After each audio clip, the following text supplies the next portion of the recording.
Okay. Good morning, everyone. It's Ron, Sunday morning. Go ahead and get started and see if we have any questions.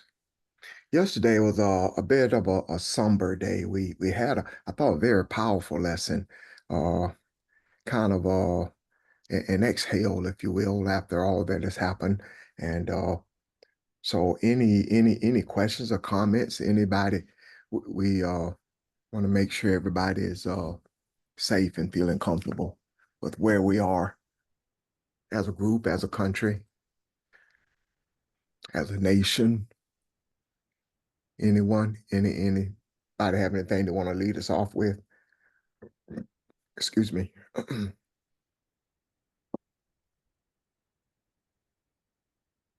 No. Hey, Ron, Yes, it's sir. Charles. Hey, I Charles. noticed most of this lesson, but you seen the cabinet pick that Trump have put in place? It seems like they're all crooks, robbers, and thieves. Charles, I have intentionally stayed away from that. I don't watch it. No. And I've heard a couple of names, but I don't even care for that anymore. Uh, I think we talked about that a lot yesterday, and I'm not trying to dismiss your question at all, but we don't want to kind of get off course, you know. Uh, we want to maintain our objective of what we're supposed to be doing, and that is not being political. So, no, I haven't paid attention to it, but maybe someone else has and has some insight into it. Anybody?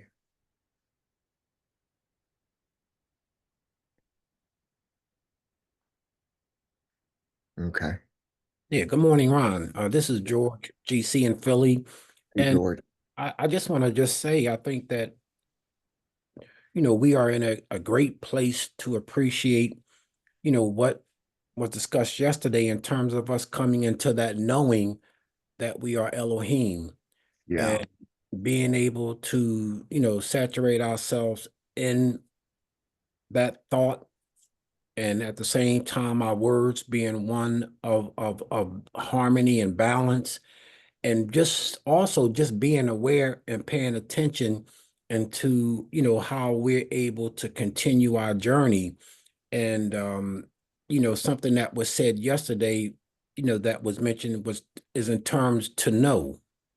And Yeah. just something came on me yesterday to give thought about that word. And I know we've talked about it in the past in terms of just the Hebrew meaning of the word no yada. And I think that, when we know and we are assured of and we are grasping it, intuitively, I think that's the blessing.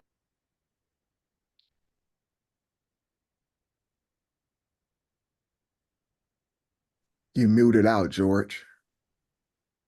Yeah, I'm sorry. Can you hear me now? Yes, sir. Yeah, and I'm just saying I concur with you that I think that again our energy and our focus should be on, balance of loving kindness and harmony and the principles that we've been being taught, for a period of time. I'm done. I just want to share those thoughts. Thank you. Yeah, and I always appreciate questions and comments, and I don't want Charles or anybody else on the line to think that we don't think that's important because it is. But I think what we discussed yesterday in the Yesterday in the last, last. excuse me, everybody mute your phones, please. Thank you. But we kind of got off center a little bit, and we've regained our balance, and we're not going to be concerned with politics, but following the course of action that the universe has set for us. And but I Charles, if there's something that you wanted to point out in that, I don't want to dismiss it and seem rude. I certainly don't want to do that. Was there something you were trying to point out? No, sir. I was just trying to, just say what's going on with his cabinet pick. That's all. Okay. The only Okay. thing about it, I just feel sorry for people don't know what they done. Yeah, I agree with that wholeheartedly. I don't think we realize you know, what the people realize what they did in this election. I agree with that. Pastor, you have something to add, sir? This is no different than what they attribute to Jesus at the cross. They forgive them because they don't know what they did. That's a message to us. Don't hold that against them because they did not realize what they were doing. So we're not going to hold that against them because they didn't realize what they were doing.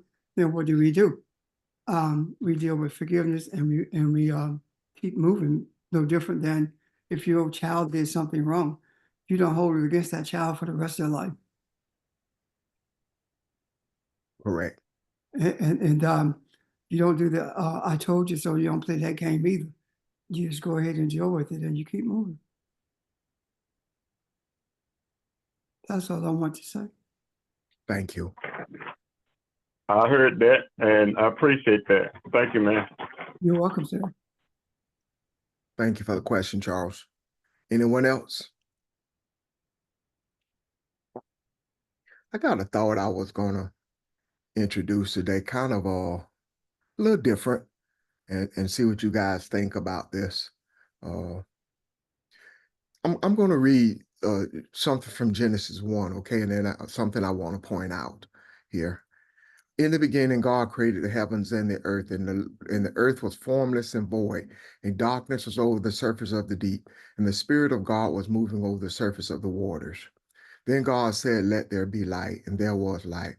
God saw that the light was good, and God separated the light from the darkness. God called the light day, and the darkness he called night. And there was evening, there was morning one day.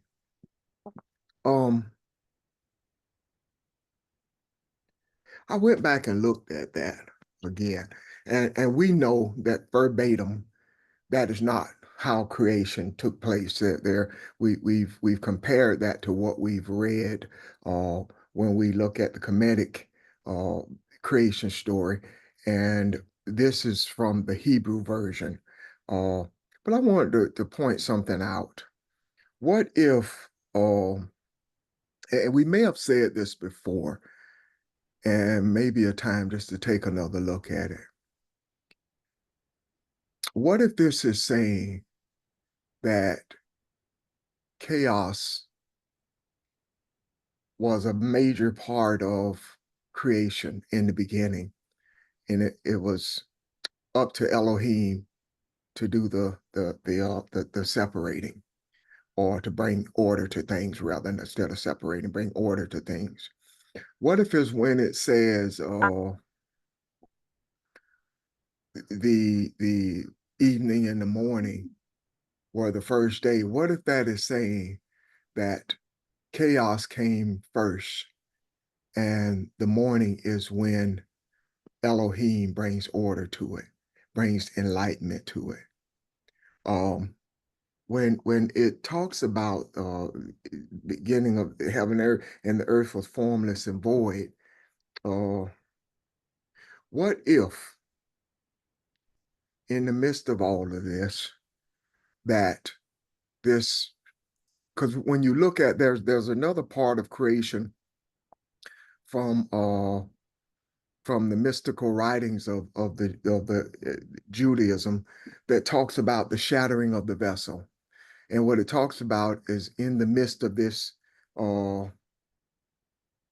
creation, that God tried to fill the vessel with light, and the vessel shattered because the vessel could not hold the light, and the vessel shattered into pieces, and it is up to us to pick up those pieces. And that is what this thing called life we're doing. So, but what if that vessel that shattered was Elohim? What if the vessel shattered is a representation of this? It's a representation of every thing that man will become. Man will divide himself into different races. Man will divide himself into different religions. Man will divide himself based on his own values. Man will divide himself on how he sees his creator or whether he sees his creator. So all of that comes together. All of that is a part of that vessel. And could it be saying that you, as a part of that vessel, as a part of that shattered light, you are not a part that is put back together, but you are every part because you were every part of the light that the Creator put in the vessel. So when you pull you back together, when you get yourself at a place where you are following the journey of enlightenment and balance and becoming that light, becoming that enlightenment, you are in essence pulling this whole shattered thing back together. So we never thought about it, talked about Elohim in that term, but just suppose that we are the shattering and the putting back together is not so much that I'm worried about what this one's doing and that one's doing, You're breaking up, what's Ron. happening over Ron, you here, break or up. what even my family is doing. But every part, okay, okay. Sorry about that. I don't know. I don't know. It's not cloudy outside. I'm not sure why. Want me to get on my phone? Can you hear You me were now? clear until just a couple of minutes ago. Okay, let me finish and so somebody else can talk. I just want to see if this makes sense. But you are the vessel that shattered, even though you're not all the pieces. Being one piece is being the whole because you're everything that went into the vessel. You are the vessel. So when you see what the light is, when you value the light and bring that back together in you, because all those shattered pieces are in every one of us. Your ego, your fears, your anxieties, your determinations, all those things are in every one of us. So when you put that vessel back together, that light that's inside of you as the vessel, that's what mending the world is. And that is what brings a closure, if you will, to the evening and the morning. Questions, y'all, because I don't feel like that came out like I see it in my head. Suppose the vessel is not you, because it's not in us. It's in us. Suppose the vessel is not you. Suppose the vessel that was shattered. Suppose it's thoughts. The thoughts were scattered. And you gather your thoughts. And that's what determines your actions.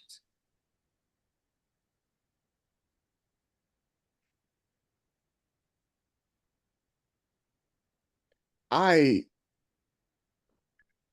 see that as being one and the same. So we're not talking about, well,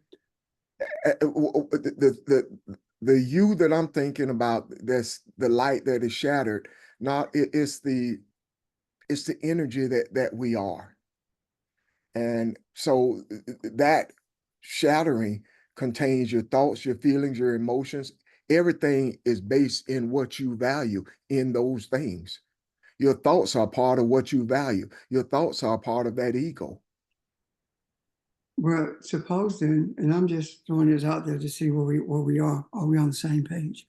If that is the case, then that shattered light is in a state of flux or in a state of confusion because there's no order there, right? Correct. So if And there is no order there, then when did the order take place? Or did it take place? we're in the process of doing that. So what happened during the ancient kingdoms when there was order? That's something I've often thought about, Pastor. I don't know. I don't know what happened to bring about that disorder. And I've even asked myself, if everything happens the way we want it to, and we see it and order is restored, what's to stop it from happening again? I don't know. May I offer a supposition? Of course. Suppose then that the same words that you read, right? Uh-huh. Suppose those words were written, of course, it's not in the same way that the Archimedec understanding of creation is. Correct. However, suppose those words were written as a future event to show us what was to come, as opposed to what was. Suppose that there was order, and when it says that, and the earth became void, right, Mhm. and darkness covered the deep. Suppose that we're talking about the age that we live in now. That the darkness covered the deep, and there was disorder, and this disorder started when the European came in contact with the African, and it grew to this place where it is now. And we have reached the apex of this disorder. And now we're at a place where we are supposed to begin to bring things back together. And that means understanding what it means when it talks about the creation of the sun, understand what it means when it talks about the creation of the moon, etc. Suppose that is the case. And the reason I say that is because one of the reasons I say that is because there was so much order in the first hundreds of thousands of years. There was so Mhm. much order in the earth. Not only was there order in the earth, the African also understood, or the children of Babylon understood the structure of the universe, because the pyramids are perfectly lined up with the stars. So how did that happen? There had there had to be some sense of order in all of that. And suppose the vessel was not shattered until after that. And this is telling us what we are to contend with now. And we are in the stages of bringing about creation within the earth. And the creation that we read about had absolutely nothing to do with spirituality, but had everything to do with this material world that we that we entered into for the express purpose of bringing it back together after it has gotten to the place where it is. A pattern that's being shown in those verses that you read, and that I, pattern speaks to where we are. I can readily see that. I have often thought that with the writing in red in the New Testament, it is not a history lesson. It is where we are now. It is not pointing to something that has happened. I can see what you're saying. That does make sense. Thank you. So in that case, then, where we are, what we've been doing in the past, and may enhance rather our desires to be who we are, understand rather, embrace who we are. Because if that is the case, then would it not make sense that that everything in the scriptures are speaking to what we are, as well as what we are to bring into existence once we begin to see what we are. The order Can that can it be talking about us as being one man? Like there's only just erase the lines of time, and it is merely talking to the human, not necessarily picking a period. So all that you're saying applies uh to when it is needed, more so than marking a period in time. well, in order for the human to understand it or to embrace it, there has to be a period in time that's marked, because the human does not think beyond time. The greatest bondage that the human has ever experienced is the bondage that time brings about. Spirituality frees you. And I'm not talking about physical bondage at all. I'm talking about spiritual bondage. What I'm saying, in essence, I suppose, is that when we made an effort to take spirituality and crystallize it into something material, that is the period when the actual shattering of the vessel took place. and confusion entered the earth. And now that we are in the midst of this darkness, the darkness that we are in is twofold. To those who are confused, the darkness is just that, a ball of confusion with no order at all. But to those who are enlightened, the darkness is actually wisdom. And the wisdom of the darkness is when we are able to see the chaos and then have a desire to bring that chaos to a place of order. And that is the wisdom that's in the darkness for those who are enlightened.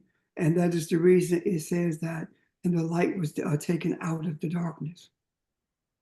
So if the light comes out of the darkness, it means that understanding the wisdom or understanding the darkness is the result of that shattering of that void or the crumbling of the earth that took place. And I don't mean physical crumbling. I'm talking about a spiritual misunderstanding or spiritual confusion. And I'll put it together in a minute if I can. I want to know if everybody understands this. I hope this makes sense to you. Is it making sense? That's Yeah. I know that. Anybody? Questions or comments?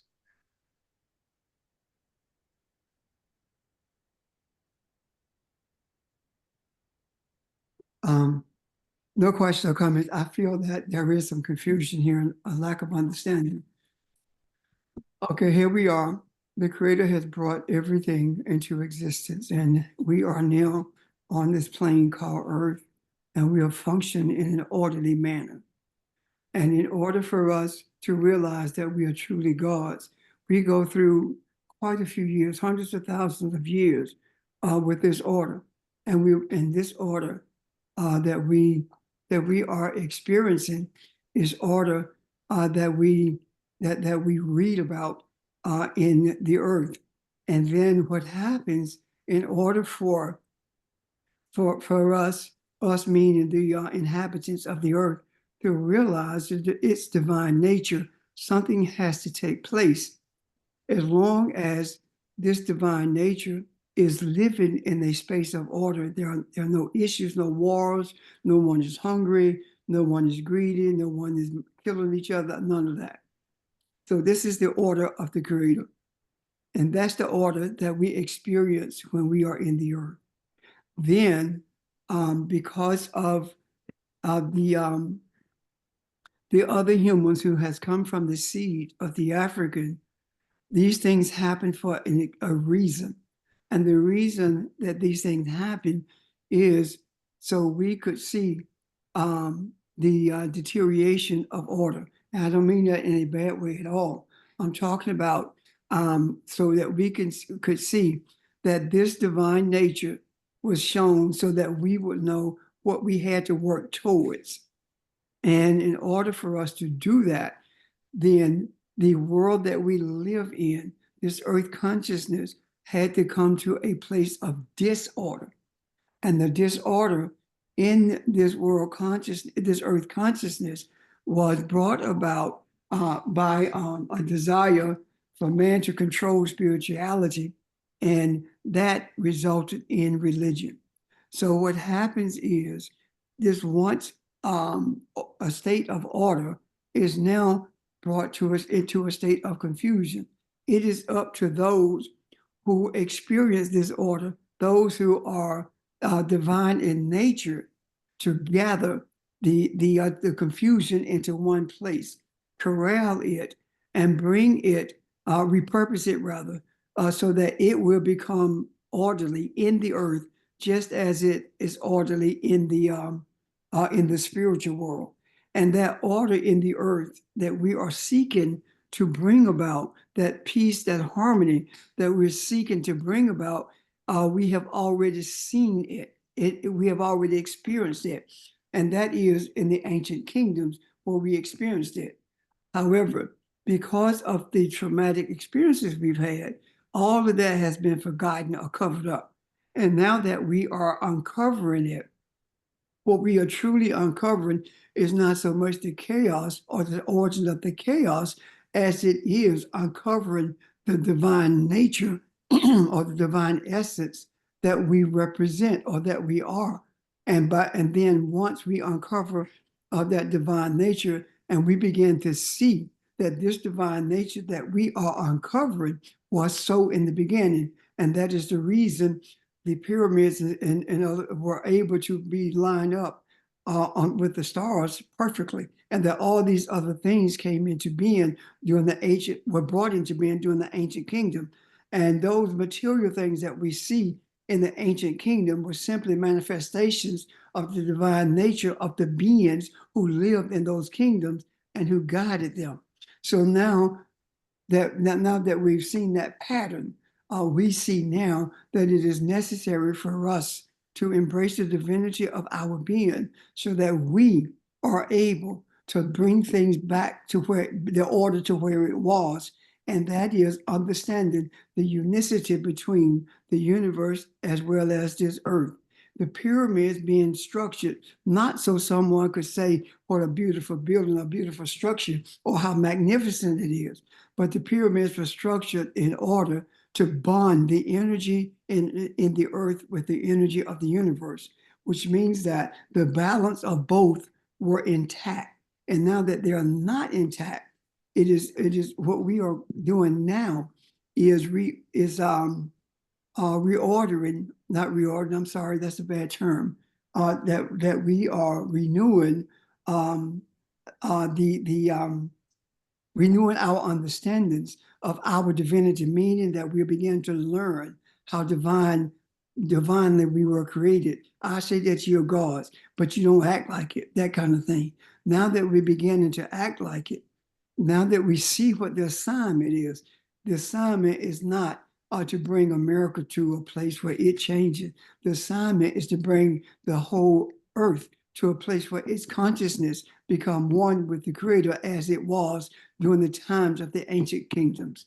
Does all that make sense? Let me ask you this, what you're following.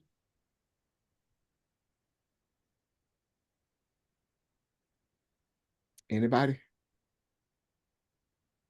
Well, I don't know any other way to put it if there are not questions or comments, because I don't know what you don't understand. This is Hey, Ramel. Pastor. I'm sorry. Go ahead, Aisha. I was just going to say your explanation made it much more clearer. Thank you both. Thank you.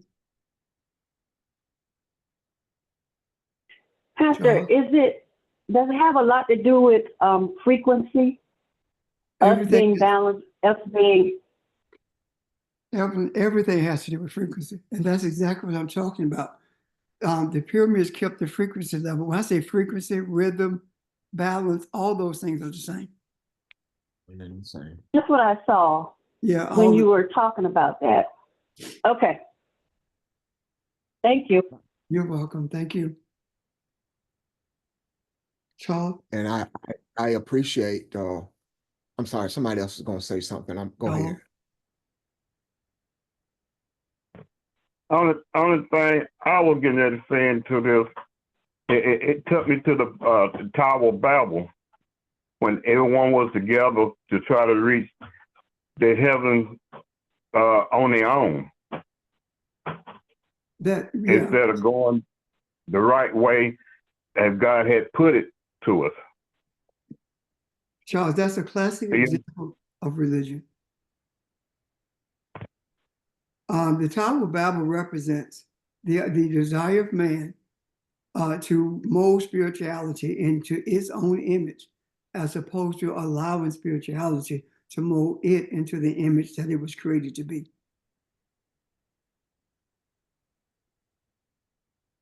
You said it just like I want to say it. Huh? I just said, you said it just like I wanted to say it. Thank you. Uh-huh. Thank you. Ron? Only thing I was going to add, I asked you to add, because you see it and you explain it a lot better. The spirit of God hovered over the surface of the deep. The deep can be chaotic, or it is can be darkness. It can be, but it is also the treasures of enlightenment. And sometimes we move to a place within ourselves where we feel alone or we feel frustration. But it says that the Spirit of God, in other words, it is always there. Your breath is a reminder of who you are. It is always there. It is always with us. And that is, the beginning of bringing back order, breath, and which is another just way of saying the essence of your meditations, knowing who we are, find it, rebalance it, refinding yourself in those chaotic moments. Breath And is who you are. I'm trying to pull all that together, what's been said already. Okay, let's say that the breath is spirit, right? Right. So breath is not just a reminder. It is who you are, you know? Yeah. Breath is who you are. So when you say that I'm going to sit and breathe with it, what you are doing is purposely focusing on the essence of who you are. And within that focus, it also encapsulates the reality not only of who you are, but it also encapsulates your mission. Which the reason you are who you, when you realize who you are, the reason you desire to do that is so that you can be a conduit through which humanity begins to see who it is. When you speak of the spirit covering the deep, within the framework of that darkness, it depends on you. It depends on what you desire, what you have an affinity for. If you have an affinity for religion, then that's where you're going to stay. If you have an affinity for spirituality, then you're going to begin to question religion. You're going to begin to question everything around you in search of something that will fill the void that you are experiencing. To fill that void that you are experiencing, you begin this journey that we are on, and this journey that we are on has to make some tough decisions, and the tough decisions that it has to make is whether or not it's going to dispense with all those things that we have been comfortable with in this earth realm, or in the confines of this earth environment. Are we willing to be the outlier, or are we so uncomfortable with being an outlier until we are going to go along to get along? Does that make sense? Yes. So, because when religion looks into the reservoir of what's written, it sees something totally different. It extracts from it something totally different. Why? Because when those who were the propagators of religion, what they did, they looked into the reservoir of this darkness, and from it they extracted what was going to benefit them, which means that the desires with which they looked into that reservoir or reached into it were desires of selfishness. When your desires recognize that there is no such thing as selfishness and selflessness, it's all about knowing that all of us are the same, that all of us are one. And when we come to the realization that all of us are one, when we look into that reservoir of our darkness, what we see is wisdom, because that wisdom shows us a mirror, and it creates within us a hunger to understand what this darkness, what this is all about. And it has no desires to extract from this darkness the things that would please it and it only, meaning that it has no selfish desires. And when it realizes that self is not an individual, that self is the unicity or the oneness of the whole of humanity in this realm. Does that make sense so far? I don't want to be the only one saying yes. Does it make sense to everybody or somebody? Yes. Okay. Yes, it makes sense because I was going to ask about the deed. What was the deed representing, and why we at the deed to it seems like we at the deed for a reason. Well, we are. The depth of understanding, or the depth of the wisdom that is present. And we're not talking about something you can measure with a tape measure at all. We are always there, and we're there for the express purpose of understanding what all of it is saying to us. What does it all mean to us? And if you are selfish in your search, then you will realize that it only means to you what's going to benefit you. If you are not selfish, if you have a desire to bring about balance and harmony with humanity, then you begin to see that it's about all of humanity, and loving kindness is the thing that binds everyone together. And those who are selfish, what we find in the deep is forgiveness for those who are selfish, because now it is incumbent upon us to live, and I mean live in the material world as well as spiritually, in such a manner that will draw those who are selfish to a place of where they are no longer selfish. They're involved in this journey for the purpose of humanity. However, there are people who are so selfish until their selfishness have to all but destroy them before they can see the necessity of joining forces with humanity to bring balance so everyone can benefit. Does that make sense?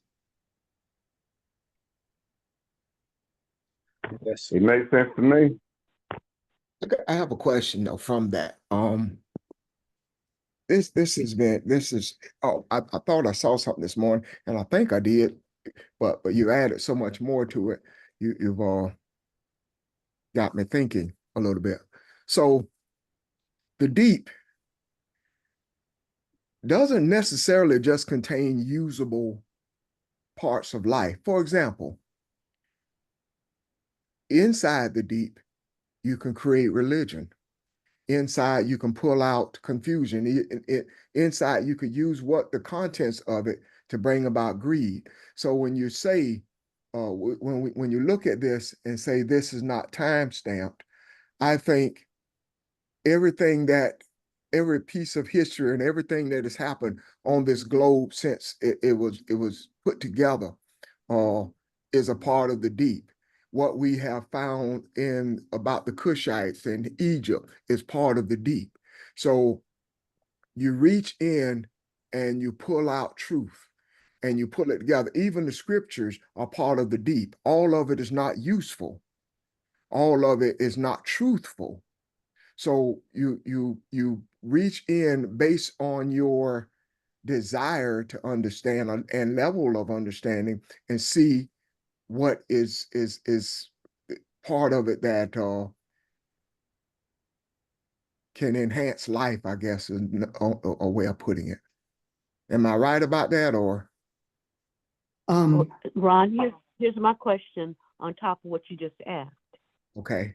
If because I think all of it could be useful. Who changes the use of it? What makes it useful or not useful? Everything is for creating, correct?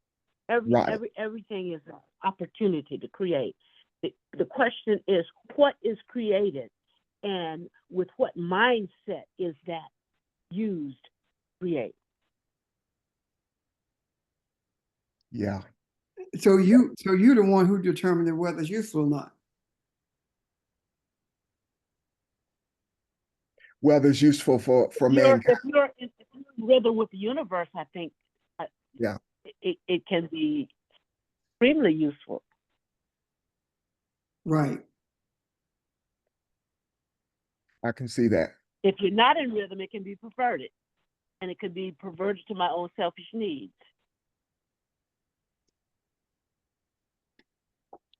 And see, that's the whole thing about it. When we talk about this,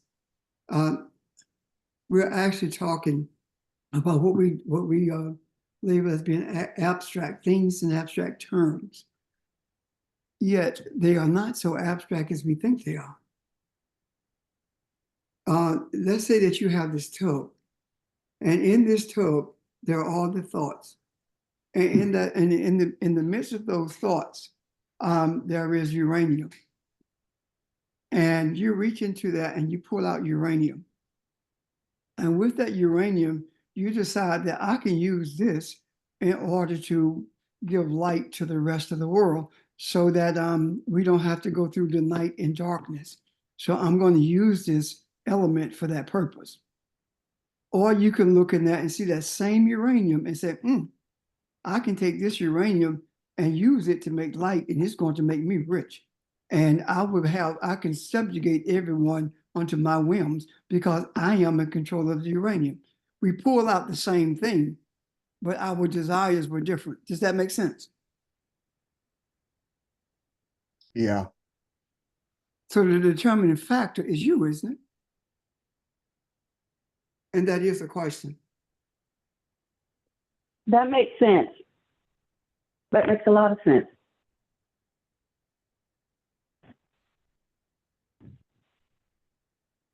Yeah. Let me ask you a question. Make a statement, then maybe ask a question.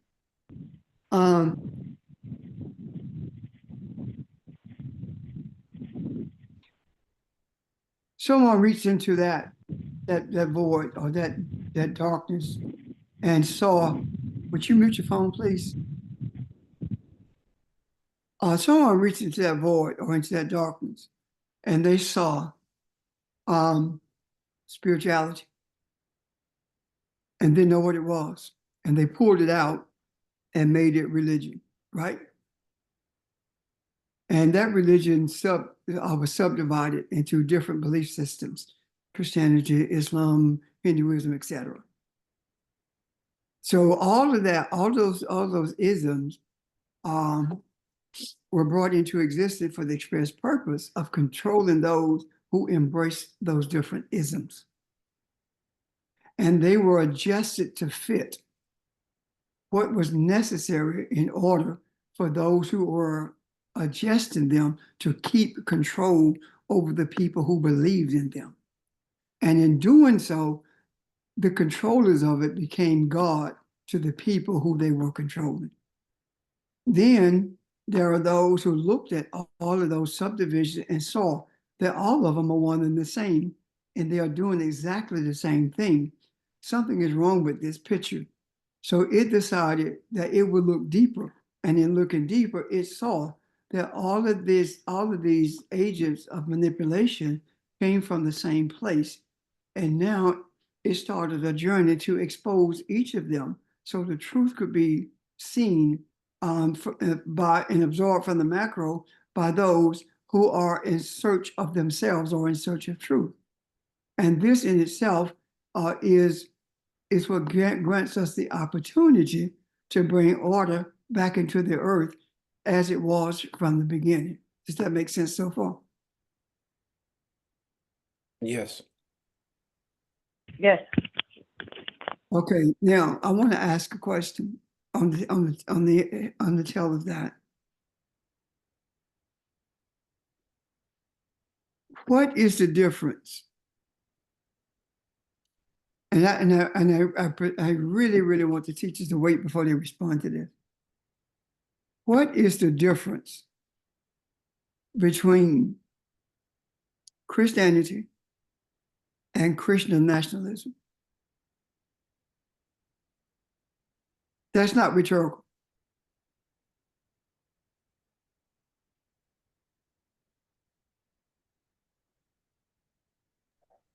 This is What Ramel. between I Christianity? think Go ahead. I don't think there's any difference. They're both designed to subjugate you to a certain way of thinking and being. Maybe I shouldn't say being. Okay, well, that's Both. what you said. Yes, that's what I think. Okay, that's fine. Anyone else?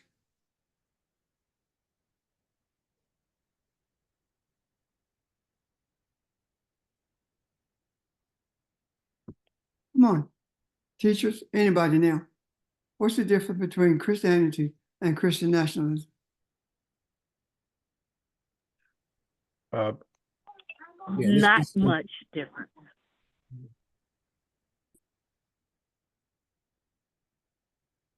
Thank you. That's as far as you're going to carry it? They're the same. They profess the same thing. They profess to it's like corralling animals. It's targeted at putting us all in the same place, believing the same tenets of what's being taught.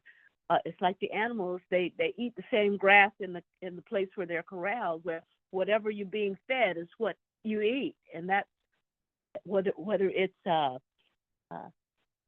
ideas about you being not divine in nature, whatever those ideas are that are fed to you, are what you eat. Same thing for Christianity and Christian nationalism. So anyway, I'm not articulate today, so somebody else can have it. Yeah, no, my thoughts are, I think Christianity, really, reflects on religion or religiosity, and Christian nationalism is more about politics, power, greed, and control. So those are my thoughts, in terms of they have similarities, but I think again, that's the difference that I see, that again, religion is more about religiosity. I'm done.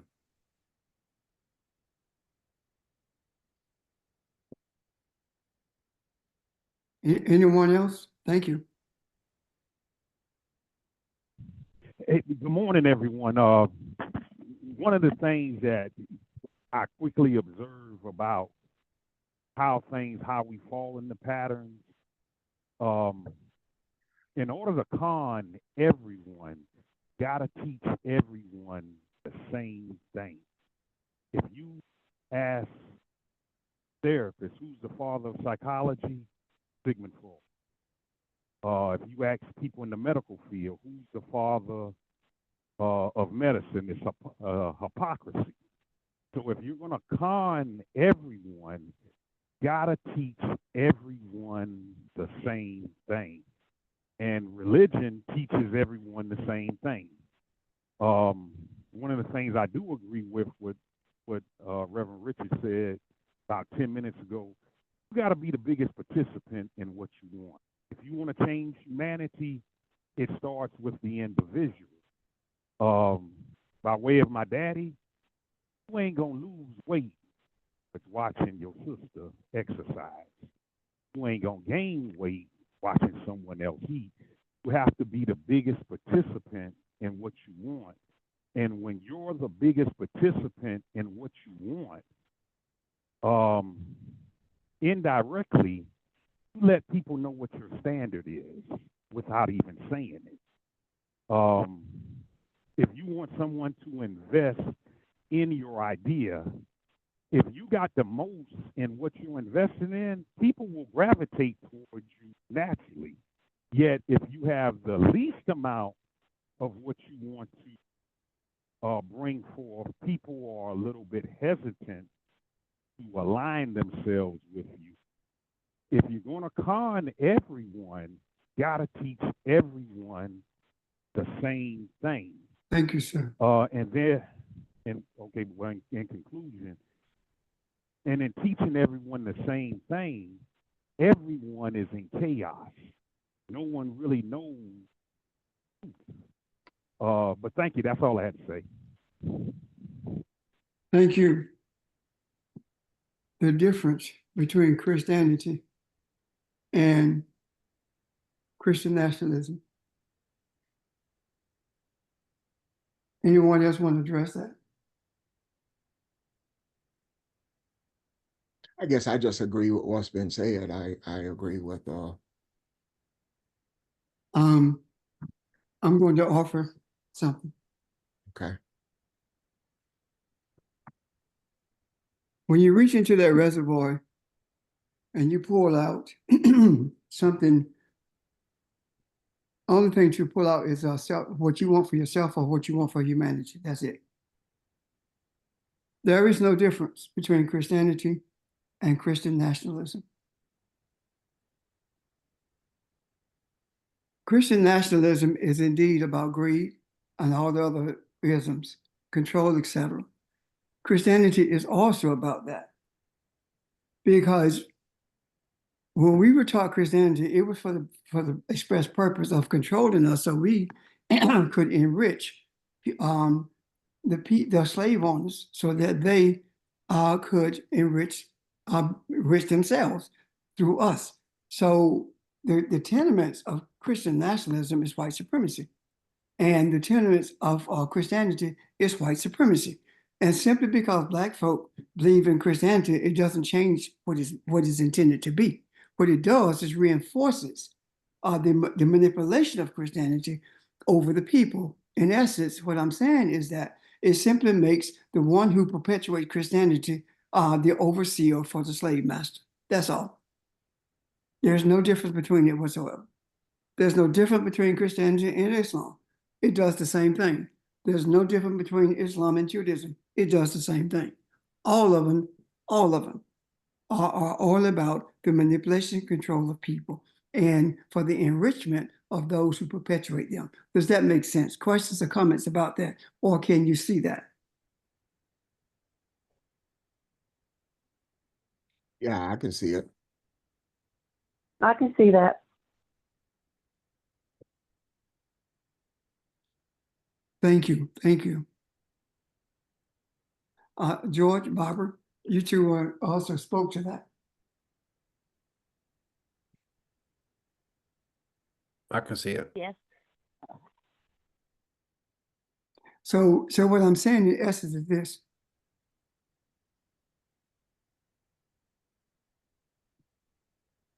Well, how is it that control was gained over humanity? What was the source of that doctrine or that thesis or that the policy that controlled humanity from the time that humanity came under the control of other humans? What was the policy that brought that into existence? Have you thought about that?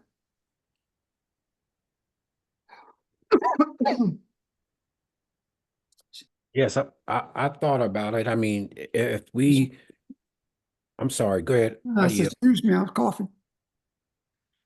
Yeah, I'm saying I thought about that because in terms of us being able to, come into the knowledge of, reading, the Bible, the holy books, and realizing that, this, particular writing, came from the King James version and how it was, again, what I call stolen legacy in terms of it being written now for the purpose of a particular people. This is where I see some of the distortion or in terms of the separation of what was originally written and how it is used now in terms of, as someone has said in the past, obey your slave master. So I think that kind of written documentation has influenced our thinking and the way we perceive things. I'm done. Thank you, sir. Anyone else? Oh, by the way, King James was African. A quick question for anyone in the group. I know a little about King James. Reb or anyone in the group, can you tell me what you all know about King James, if you don't mind? Well, I don't want to get into the history of King James right now, other than that he was African. I do want to, the reason I don't want you to see in a moment, the reason I don't want to move from what was the policy that brought us to this place of manipulation from the beginning. And George just addressed that. George from Philly just addressed that. So, George, you have something else to No, I add to was that? just going to say Constantine, but I'll just leave it, with that last statement. Okay. Anyone else?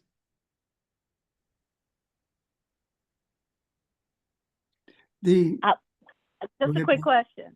yeah, The process is the same as what we're seeing actually today, from country to country, in terms of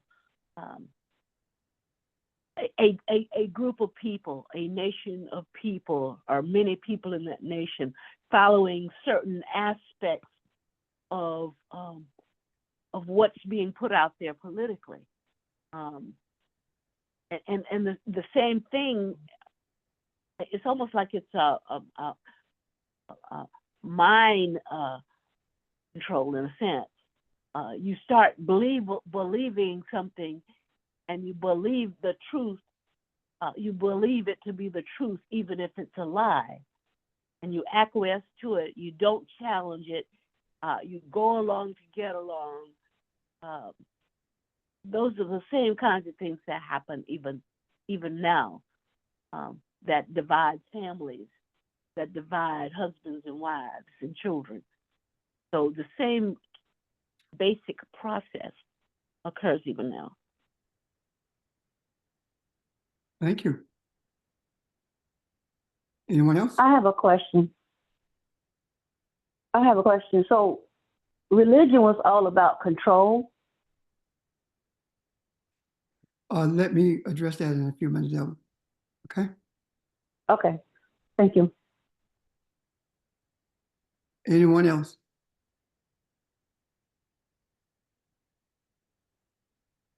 The foundation of all manipulation in the world from the beginning was the question, right? Mhm. It was never a government that controlled people. The government was never able to control or manipulate people, ever. And that is the reason that Caesar introduced, or Caesar embraced Christianity as a controlling force for all the kingdoms that he had conquered that came under his rule. Christianity. There has never been a driving force of government that controlled the people. It's always religion. From the beginning, it was religion. Even if you go back to Ptolemy, he did not try to establish a government based on constitutional law. Neither did he make any attempt to establish a government based on a religion or anything. No government whatsoever. His efforts was to make him a god, which means that he knew that religion is what would control humanity. And from that point to this day, government does not control humanity. Religion does. Regardless of where you are, when you look at the thing that people are controlled with, it is religion. Right now in this country, if it were not for Christianity, Donald Trump would not be where he is. Right now, if you look at Hungary, Viktor Orban would not be where he is if it wasn't for Christianity. The battle in Ireland, it was Christianity. The Church of England, Christianity. All of these things, Saudi Arabia, Islam, Turkey, Islam, Palestine, Judaism, America, also controlled by Judaism, which are religions. So what am I saying to you? When you reach into the deep, you're going to pull one or two things out of it. You're going to pull something out of the deep that guides you along a pathway that brings humanity to a place of realizing who it is, or you're going to pull something out of the deep that's going to that you're going to use to manipulate and to control humanity. That's the only thing that you can pull out of the deep, because those two things will be the determining factor in how you think and how you travel this journey along this on this celestial ball called Earth. Does that make sense, guys? Yes. It does. Yes, it makes sense. Any comments about that, please?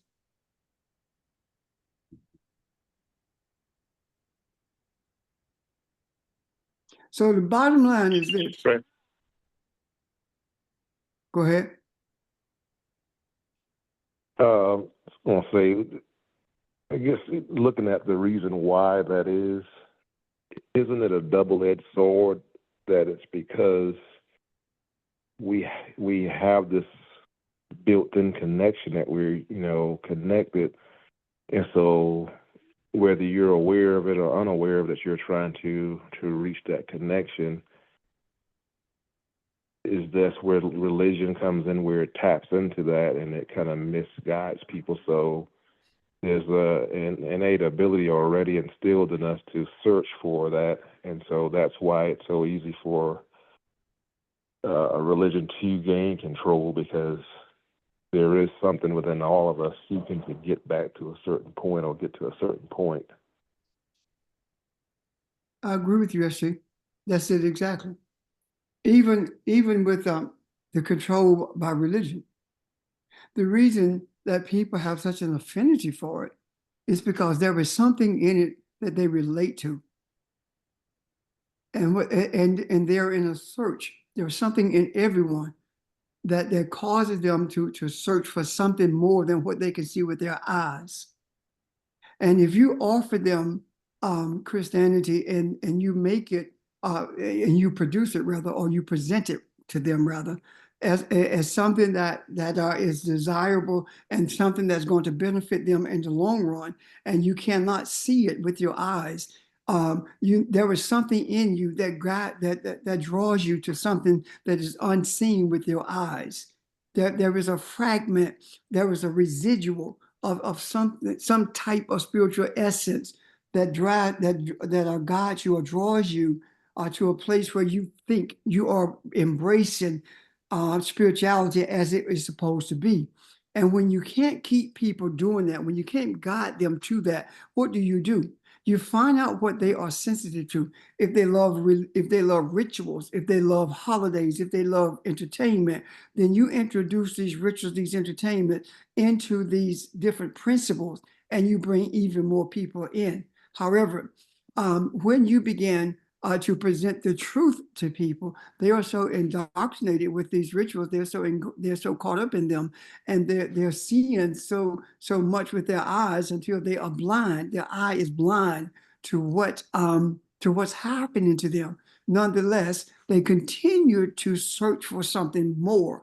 And when you keep feeding that more with telling them you name it and claim it, or you keep telling them that you are superior to these people, God made you superior to black folk, or you keep telling them when you die, you're going to heaven. All of these are pie in the sky things that keeps drawing them. And none of these things they can observe with their eyes, but they are embracing it because it makes them feel good, or it makes them feel superior to someone else. And that is why the church, including the church, the African church, talks about the people in the world, because it makes them feel like that they are superior to someone who's not in the church. And that follows through without regard to what the comparisons are in terms of superiority. Does that make sense, S? In relationship to what you just said? Yeah, I appreciate you connecting it. I was just, wanting to kind of emphasize the why, but yeah, that definitely makes sense. Thank you. Anyone else? Bring it all home, because I think the attempt this morning was to show us where we are and the beauty of where we are, the opportunity for balance at this place. Okay, I have a T-shirt that says, "Dear ancestors, we understand the mission." I think that's pertinent to where we are now. We are understanding the mission with a greater clarity than we ever have before, because of what we have gone through. This morning, I just saw it a few moments ago because earlier I was caught up in doing some other things. But I saw snippets of a few moments ago where Kathy sent something that talked about the 5 stages of grief and how we went through them last week, and what came from that. It is the death of nationalism and racism and white privilege based on our desires for humanity. And I would like, before I finish what I'm about to say, I would ask, is Kathy, if you're on, would you speak to that, please? Because there's something I want to tie into that. Well, what I really wanted to do, Pastor, was speak to that tomorrow, because I want to tie it to the joy of the Lord is my strength, and what that really, really means. But if you want to lay that foundation, because I was going to introduce, because I mentioned that to some people yesterday about we went through a grieving process, and that made me think back as a counselor, what are the 5 steps of grief? And when I looked, we went through every one of those steps with that election, and yesterday became the final step. And when I say step, it's not like step 1, you do this, step 2. A lot of these things happen simultaneously inside of us. But what I saw happening on yesterday was the acceptance. We got to the point, well, okay, it is what it is. We accept everything that happens. Now, where do we go from here now? How do we move forward from here? And that's why I wanted to tie that into the joy of the Lord being our strength, and where we go tomorrow from there, and understanding the power that we are when we make a choice to be joyful, when we choose to rejoice, as opposed to mourning and feeling a loss that we did not even experience, because nothing for us died. As a matter of fact, more spiritual enlightenment is pouring in as a result of that election, and we missed all of that because we grieved the loss of what we thought died for us. And so I just sent that out to you to just kind of say, I want to talk more about this tomorrow, if that's okay. But if that's enough of a foundation for you to go forward from where you want it to go, if that will do. Okay. All I want to say is this. Excuse me 1 second, Pat. What did you say we lost in the process of us grieving? You say we lost something? That I just want to make sure I understood. I said we didn't lose anything. We were grieving because we felt a loss that we didn't really experience. Okay. Thank you. And I'll talk more about that tomorrow. Okay. Sorry, Pastor. No, that's okay. No apologies necessary. Anyone else before I speak? Okay. Based upon the onset of our discussion, when we talk about this reservoir of our darkness, or the deep, however you want to term it, what we are talking about is a reservoir where thoughts reside. We're talking about wisdom, and out of this reservoir of wisdom, understanding is available to us, and that understanding is enlightenment. However, if you choose to receive from that reservoir from a place of selfishness, then you will not receive enlightenment from that. You will have opportunity to pour from this reservoir those things that you can convert into religion. For example, if I am to believe that there is someone who created me, and I do believe that, matter of fact, I know that I'm created by something greater than me. Now I can take that belief and I can tie it to me. And I can tell you that the one who created me is God. And God brought his son into this earth for the express purpose of saving me. And now I make God's son look like me. So now if this is the son of God, then it has to be God too. And since it looks like me, then I become your God subliminally or subconsciously. And now you began to subconsciously worship me, and you are afraid of me. And you do what I say do because you don't want to be relegated to hell, whether it is here on earth or in the heaven that doesn't exist. However, you can also, from that reservoir, receive the desire to understand what this light is.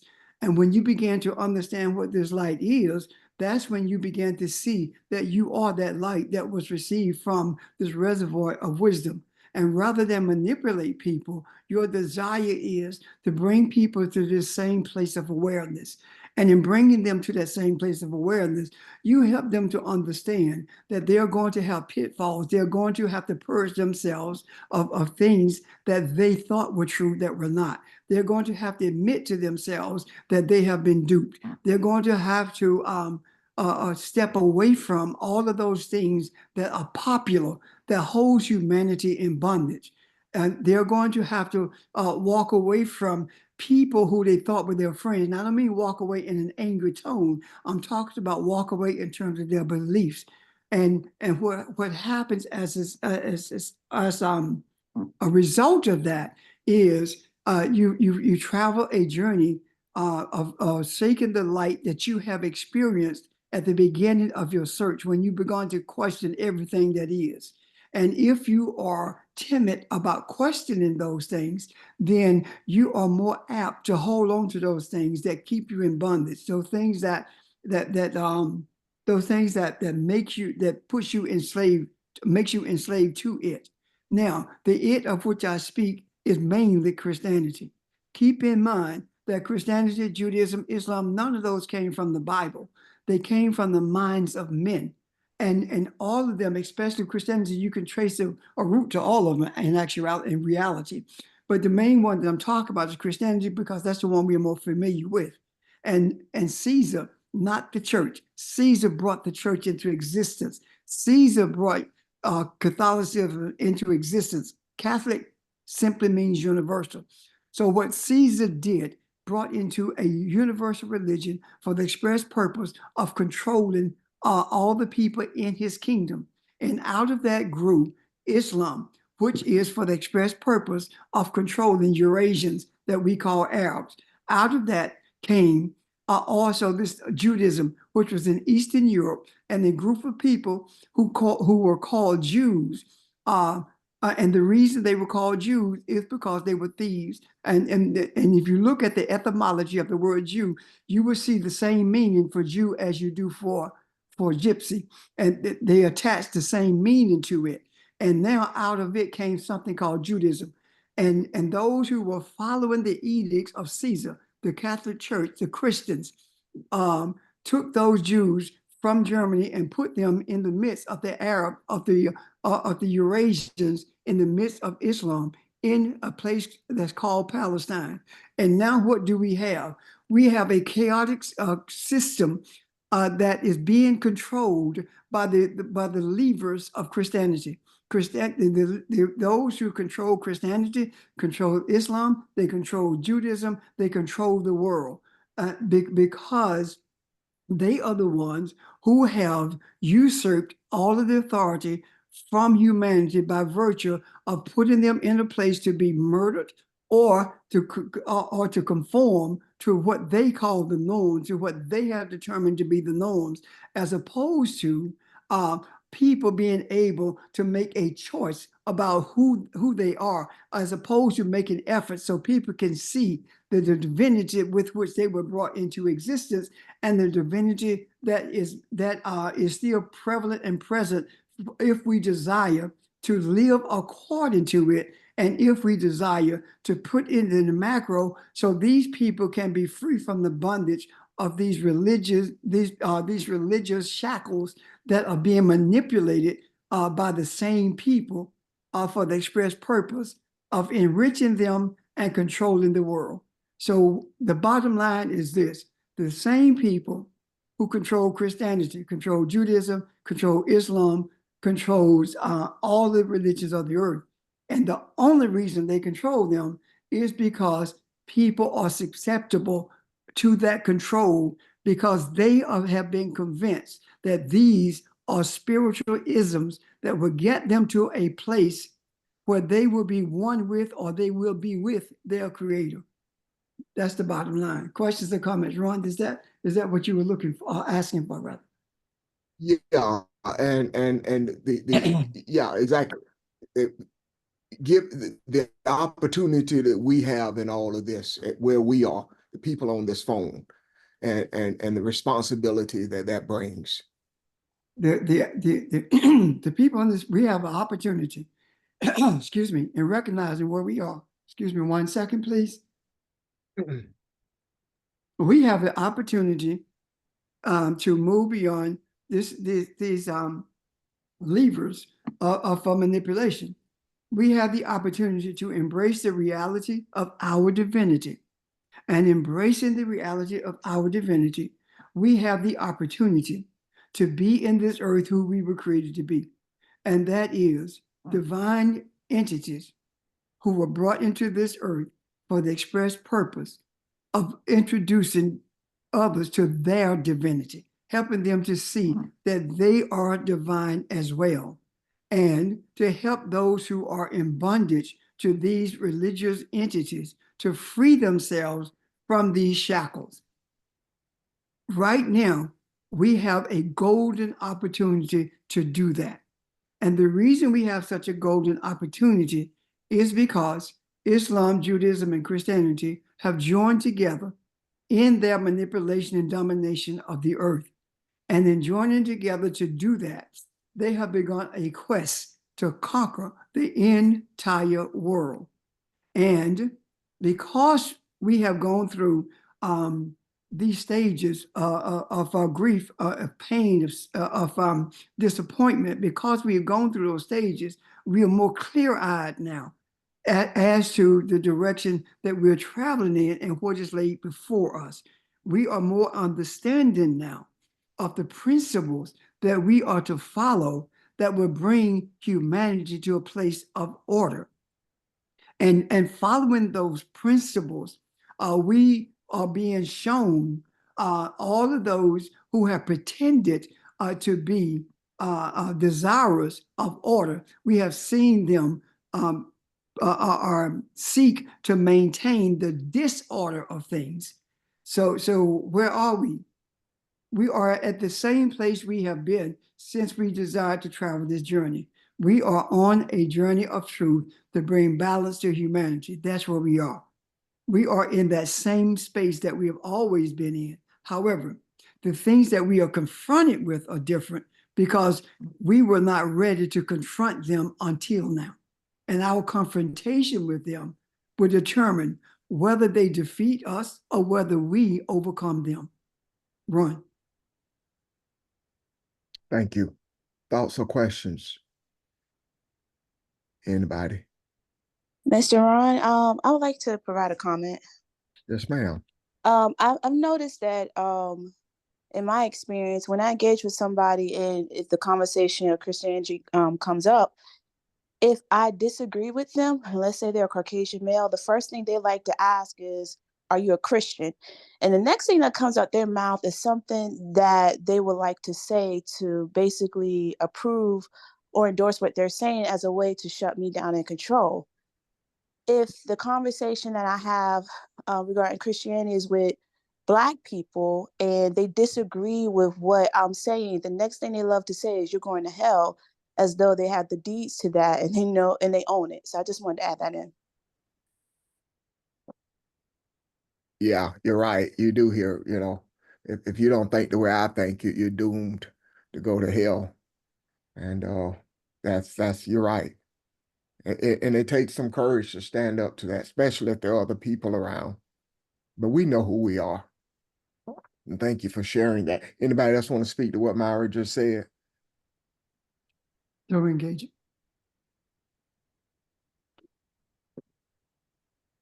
People who bring up stuff like that about Christianity, especially, they're looking for an argument. They're looking for a debate. Don't engage it. If they're asking genuine questions, answer them the best you can. If not, then guide them to someone else.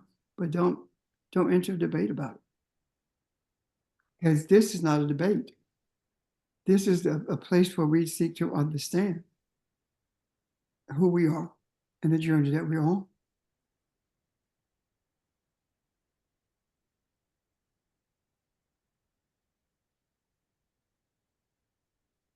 I'm done. Okay. Anyone else? I hope this made sense to everybody. If not, or ask a question, comment?